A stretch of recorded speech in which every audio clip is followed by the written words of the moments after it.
آج کے درس کے آخر میں آپ سب نے سجدہ کرنا ہے، چونکہ آج کی آیت ایسی ہے جس کے اندر سجدہ تلاوت واجب ہو جاتا ہے۔ اعوذ باللہ من الشیطان الرجیم،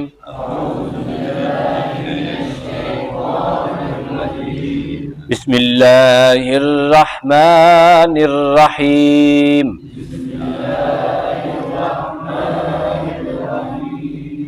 اولئک،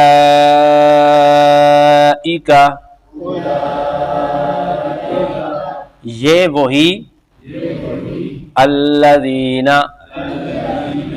مقدس ہستیاں ہیں،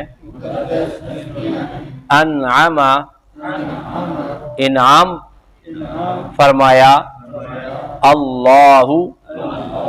اللہ تعالیٰ نے، علیہم، جن پر، من النبیین، یہ انبیاء کے زمرہ میں سے ہیں، من ذریت آدم، آدم علیہ السلام کی اولاد سے، وممن، اور ان میں سے جنہیں، حملنا، ہم نے سوار کیا، مع نوح، نوح کی معیت میں، ومن ذریت ابراہیم و اسرائیل، اور حضرت ابراہیم علیہ السلام کی اولاد سے، و اسرائیل، اور حضرت یعقوب علیہ السلام کی اولاد سے تھے، وَمِمَّنْ، اور ان میں سے جنہیں، ہدینا، ہم نے ہدایت عطا فرمائی، واجتبینا، اور وہ جنہیں ہم نے چن لیا، اذا، جب، تتلا، تلاوت کی جاتی، علیہم، ان کے سامنے، آیات الرحمانی، رحمان کی آیات، خروا، گر پڑتے، سجدن، سجدہ کرتے ہوئے، وبکیا، اور خوب روتے ہوئے، صدق اللہ العظیم۔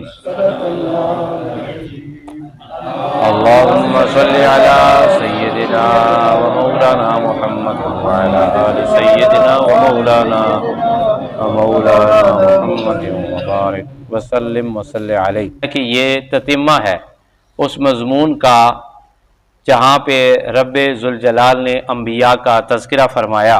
یہ جو سورہ ہے اس کا شان نزول جو ہے وہ یہ ہے کہ مسلمانوں کو اور نبی پاک صلی اللہ علیہ وآلہ وسلم کو حوصلہ افزائی دی جا رہی ہے اللہ تعالیٰ کی طرف سے۔ وہ جو مشکل اوقات تھے مکہ شریف کے آخری جہاں پہلی ہجرت ہوئی تھی، آپ کو یاد ہوگا ہم نے سورت کے شروع میں آپ سے وہ سب کچھ بیان کیا تھا، ہجرت کے تمام حالات و واقعات بھی آپ کے سامنے رکھے تھے، کتنا مشکل ترین وقت تھا۔ اس مشکل ترین وقت میں اللہ تعالیٰ مسلمانوں کو اور نبی پاک صلی اللہ علیہ وسلم کو حوصلہ افزائی عطا فرما رہا ہے۔ ان آیات کا مطلب یہ تھا کہ مسلمان اس مشکل وقت میں دین پر اور دین کے اصولوں پر ثابت قدم رہیں، اور پھر اللہ تعالیٰ ان کو اجر عطا فرمائے گا۔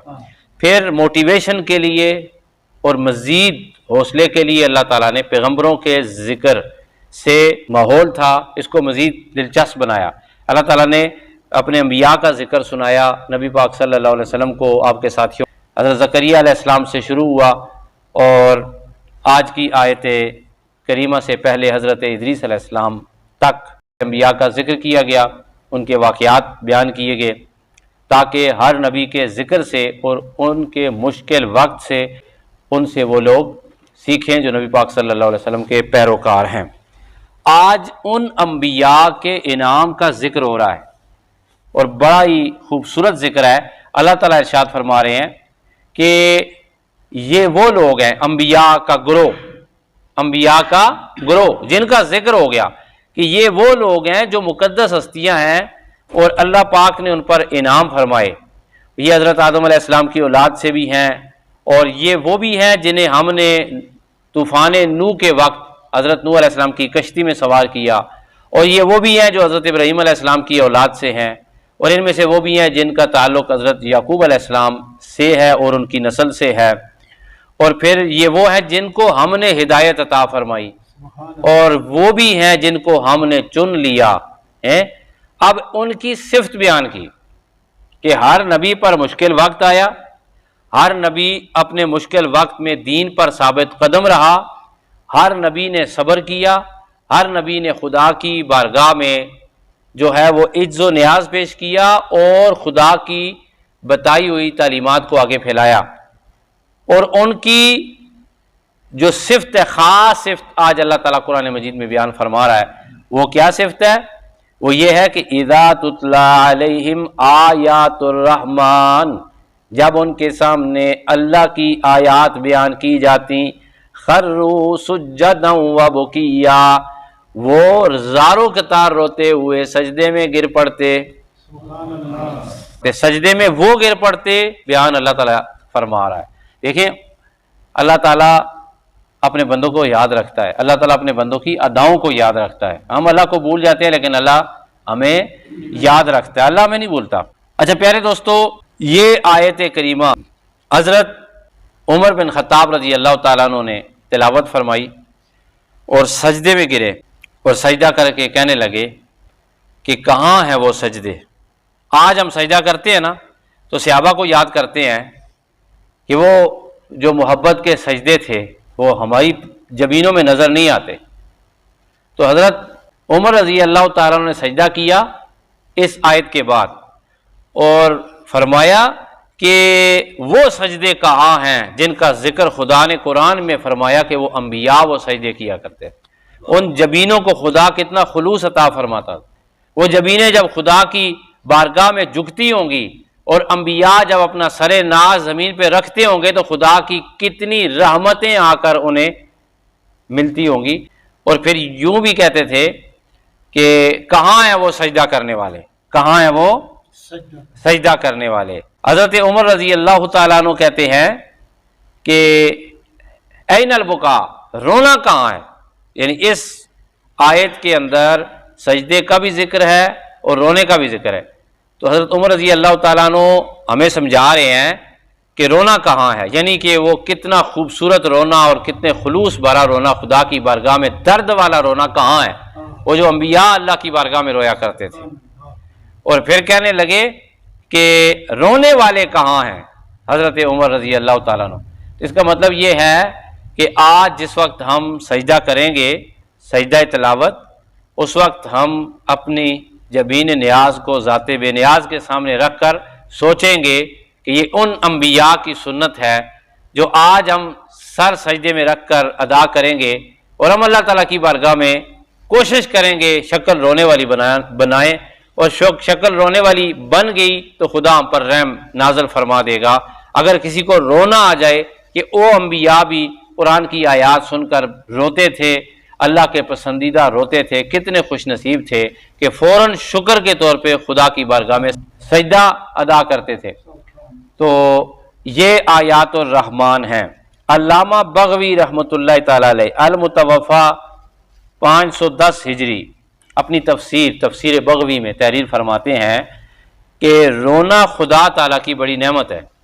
اللہ تعالیٰ نے اپنے خاص بندوں کو رونا نصیب کیا ہے اور یہ انبیاء کو بھی تحفہ عطا ہوا۔ نبی پاک صلی اللہ علیہ وآلہ وسلم کی حدیث مبارکہ طبرانی شریف حدیث کا نمبر ہے 1003۔ نبی پاک صلی اللہ علیہ وسلم ارشاد فرماتے ہیں 3 آنکھیں ایسی ہوں گی یا 3 انسان ایسے ہیں جن کی آنکھیں جہنم کی آگ نہیں دیکھیں گی۔ اور اس کا ایک اور مفہوم یہ ہے کہ 3 قسم کے لوگ ایسے ہیں جن کی آنکھیں جہنم میں نہیں جائیں گی۔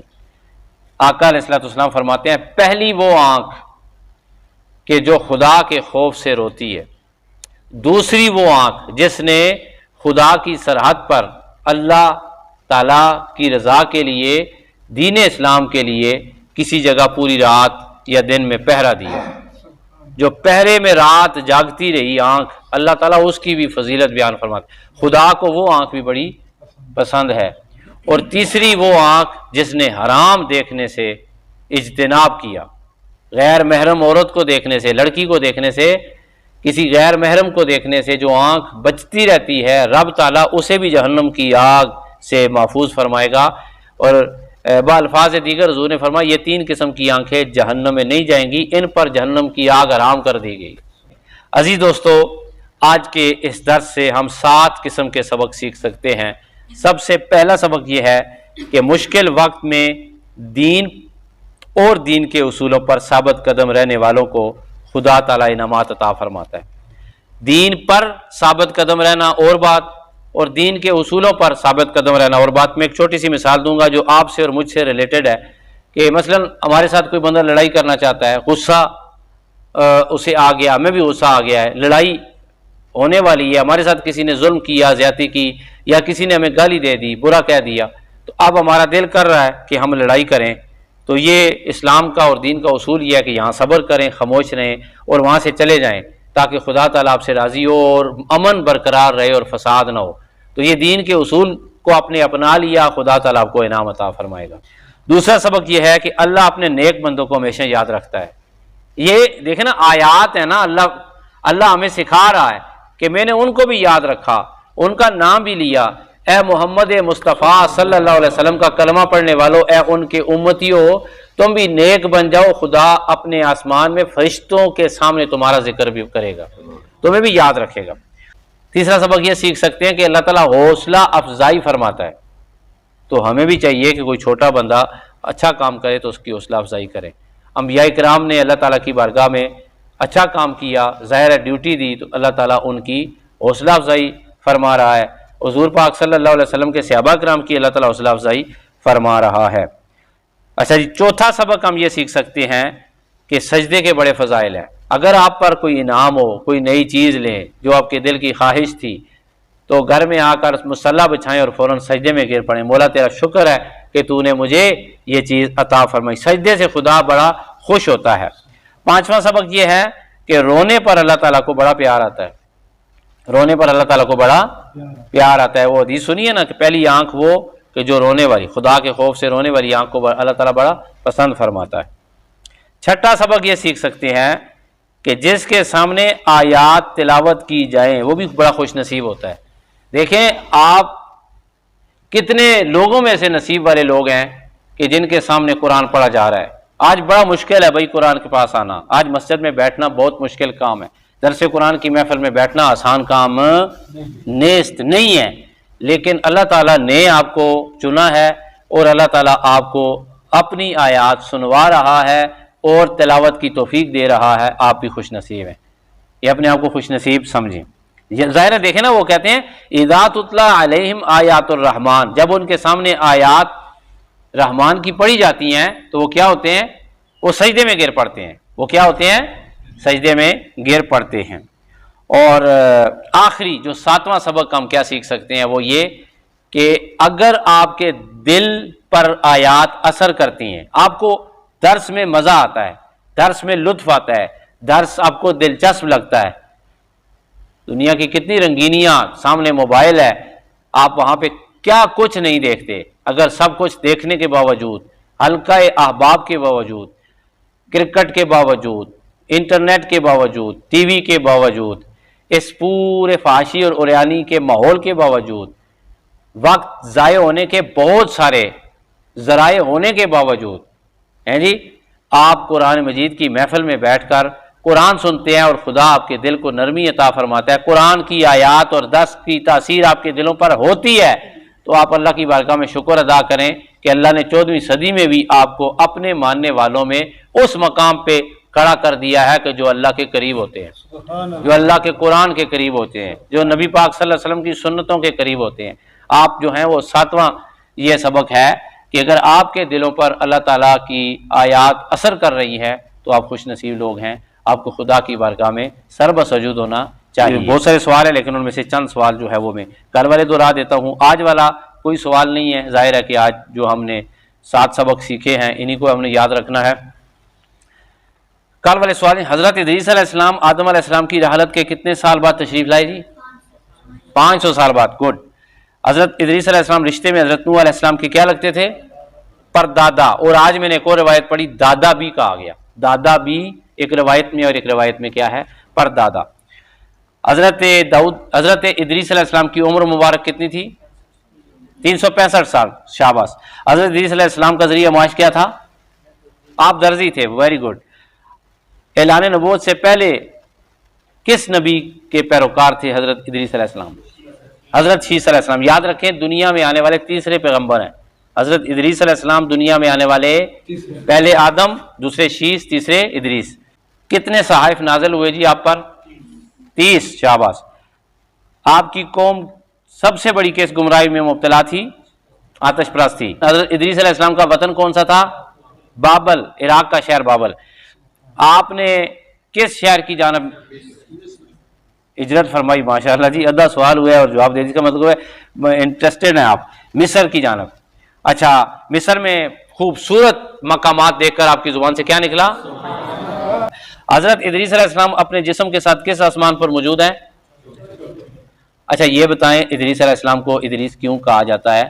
آپ کا جو اصل نام تھا وہ تھا اخنوخ، حضرت اخنوخ، لیکن آپ چونکہ درس و تدریس بہت زیادہ بیٹھاتے تھے، لوگوں کو پڑھاتے تھے، پڑھاتے رہتے تھے، اور لکھنا بھی سکھاتے تھے، پڑھنا بھی سکھاتے تھے، تو اس لیے آپ کا نام ادریس تدریس سے ادریس مشہور ہو گیا۔ اللہ تعالیٰ رحمت نازل کرے۔